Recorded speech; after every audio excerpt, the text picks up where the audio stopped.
ഇപ്പോൾ രാത്രി ഒരു 10:45 മോളെ റെയിൽവേ സ്റ്റേഷനിലാക്കിയിട്ട് വന്ന വരവാണ്. വിശന്നപ്പോഴേക്കും ഞങ്ങൾ തട്ടുകടയിൽ നിന്ന് ദോശയും ഓംലറ്റും ഒക്കെ കഴിച്ച് ഞങ്ങൾ യൂബറിൽ കയറി.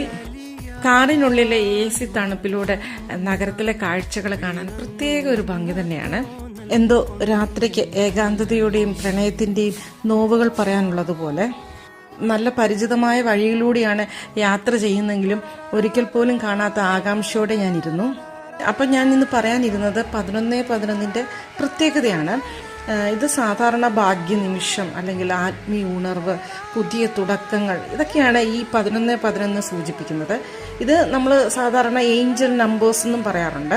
പ്രപഞ്ചം നമ്മൾക്കൊരു സന്ദേശം നൽകുകയാണെന്നും നമ്മളുടെ ചിന്തകളുടെ ശ്രദ്ധ കേന്ദ്രീകരിക്കേണ്ട ആവശ്യകത ഓർമ്മിപ്പിക്കുകയാണെന്നൊക്കെയാണ് ഈ നമ്പർ കൊണ്ട് വിശ്വസിക്കപ്പെടുന്നത്. ഒരുപാട് പറയാനുണ്ടെങ്കിലും ദേ വീടെത്തിക്കഴിഞ്ഞു. അപ്പോൾ എല്ലാവർക്കും ബൈ, താങ്ക് യു.